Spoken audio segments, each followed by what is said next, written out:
Yeah, anyway, Chloe, Lille.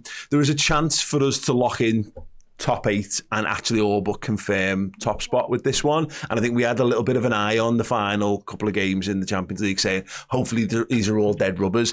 I'm glad there's a little bit of stakes. I'm going to PSV next week as well, so I'd like there to be something involved with that. But I won't lie to you, I hope there's absolutely fuck all on the line in that game. Well, I'm going to have a good time regardless. Exactly, that's what I'm saying. You're in Amsterdam, you don't need anything. The only way there's going to be something riding on that, if we beat Lille, is if Barcelona win as well. There's a chance that if we lose that last game and Barcelona go unbeaten, then they could go top on goal difference on the last one. As well, yeah, they have got a better goal difference at the moment. But the point is, I'm just looking forward to see Liverpool play again. We've done the hard yards in the Champions League, and I think the next 2 games we could reap the rewards of the effort that we've expended so far. Yeah, hopefully, like you said there, it's the last home game, so you still want to get over the line, you want to get the 3 points, you want to try and secure top spot. Look, I think Barcelona played Benfica, so hopefully that'll be a tough game for them. But you just want the easiest run that you can possibly get, and it's absolutely mad that you could finish first and still get the likes of Real Madrid in the next round because of how bad they've done. But Liverpool just need to try and secure top spot. Hopefully we can do that with a decent performance. But once again, if there is any players who you think have gone to the well too many times in recent weeks, this is a game where you can bring in and make some rotation, because we can still field a very good side, and the most important part is it's at home. It's not that you're going away in the Champions League, so if you're going to make changes, make it now. Yeah, it's the home thing's I think important here, Dan. It actually kind of worked out perfectly for us. We were unsure when the Champions League draw came out what it would all mean for us, because we had no handle on what Liverpool were going to be. And actually the way the fixtures all panned out, it was all just a perfect ramping up process. You know, we shouldn't be taking our eyes off the ball with Lille and PSV by any stretch of the imagination, but given that we've just come through some tough away games, I'm just not against a nice little January Champions League game under the light. Should be a nice experience. Yeah, most definitely. Yeah, I think so. And I think I agree with Chloe. And listen, I think you want to win the game, not just because of what it means in terms of the Champions League and trying to secure top spot. I think just momentum as well would be nice, because obviously we've broken the shackles of that little blip that we had on the weekend. So bouncing off of that and then winning at Anfield and then going back to Premier League action on the weekend will be absolutely lovely. But I do also believe that if there are 1 or 2, hovering around the red line, as the fitness people would call it, I think there is an opportunity here. Not just because you've afforded yourselves the opportunity and you're in a luxurious position to do so, but I think the squad depth, as we touched upon earlier on, is there to allow us to make change and still be strong in this game and potentially still beat what is a decent Lille side. I think they're like 21 games unbeaten, something like that, over in France. So they're not here to be messed with. And what it means for them actually is interesting, because I think they're 8th right now in Champions League standing. So they have got their own sort of cause to fight for. So going to be far from straightforward, going to be far from a cakewalk. But yeah, I do think we've given ourselves a chance to make changes whilst also being strong. But winning the game should be first and foremost for us. It's going to go back to that thing of every Premier League game is really important, Chris. And Ipswich at home represents an opportunity. We saw it with City at the weekend. You can just, we had the hardest Ipswich, I think, first game of the season, the one that had all the pomp and bluster, away from home, just newly promoted. They're at the stage of a season now where you want to be killing teams like that. There's an opportunity to get some goal difference on the board. But I think Dan mentioned Lille are a decent team, but they're by no means the best team in France.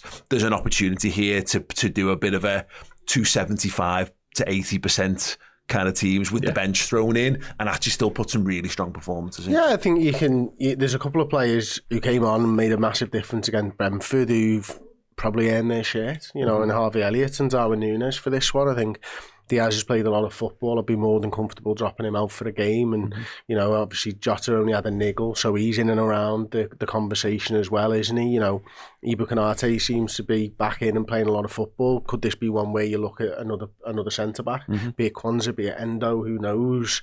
I think he's going to go strong, but I do think it's going to be, other players mixed into that as well. So for me, I like that. We've earned that right to be able to do that now, haven't we? And you know, we're comfortably going to finish inside the top 8, I would suggest. And that's really all that matters, unless they bring out a trophy for winning the fucking league at some point, which there are rumours are, which I think is terrible, by the way. Oh, no, it's like the supporters' shield in the MLS, isn't it? And then you win the actual MLS. I don't know whether this I think we talked about this. I think it was something. It's not a league. It was something Rory Smith predicted as being a thing on an article a few weeks ago, certainly. But fuck it, I'd be gutted if they brought it in like next season after, and we've done it and didn't get it. So I had to retrospective Champions League Shield winners. Oh my God, I can think of nothing worse. I mean, listen, on the players again. Liverpool Football Club exists to win imaginary silverware just as much as real silverware, guys. Real life silverware. Come on. No. We're not Arteta with the Community Shield. Please. Sorry, if it's a Shield, I'm not in. No, yeah, you can't take Shield seriously. Yeah, but the fucking Bundesliga is a plate. What are we talking about? Like, you know what I mean? Silverware. That sound, I'm not winning the Bundesliga. Liverpool have never won the Bundesliga. It's a fucking prop from Game of Thrones, the Bundesliga. What are we doing? Just have a little look at the Champions League table there with Liverpool top of the pile. We've only conceded 1 goal in the competition so far. Mentioned Barcelona 3 points behind us, but with a +2 better goal difference. Quite a few goals, Barcelona, don't they? They've scored 21 goals to our 13 so far. Can we just check if that's more than Manchester United or Everton in the league table? Just quickly, it's almost 18. Everton is 18. Yeah. Man United is 27 in 22. Mate. Was that 27? That's 21. 21 goals more than Everton. More than Everton scored in the Premier League, and that's in 6 games for Barcelona, by the way. And yeah, Lille down. 21 games for Everton. Lille in 8th. I mean, the thing is, it's so tight from 3rd all the way down to even 16th or 15th. That's what they wanted, isn't it? Yeah, exactly. It means that last group game's going to be your league game's going to be really interesting. I agree. It would be nice for us to go and have a fun old jolly, pick whatever team we want and see if we can get a result in that last one. But yeah, it means that Lille could stand to lose this and still be all right. But yeah, and then just in terms of them in the league so far, they are 3rd in League. They are 14 points behind Paris Saint-Germain. They are 5 behind Marseille. Top crazy, right? Mad, I don't believe that. Goals. Wonder if Kvaratskhelia has played for them yet. When did he sign? He's there. They've scored 28 goals, conceded 17, and when you can compare them to Marseille and PSG, they haven't got the goals to really challenge for the title this year, Lille, but a good solid defensive record. So Liverpool will have to be good to get something.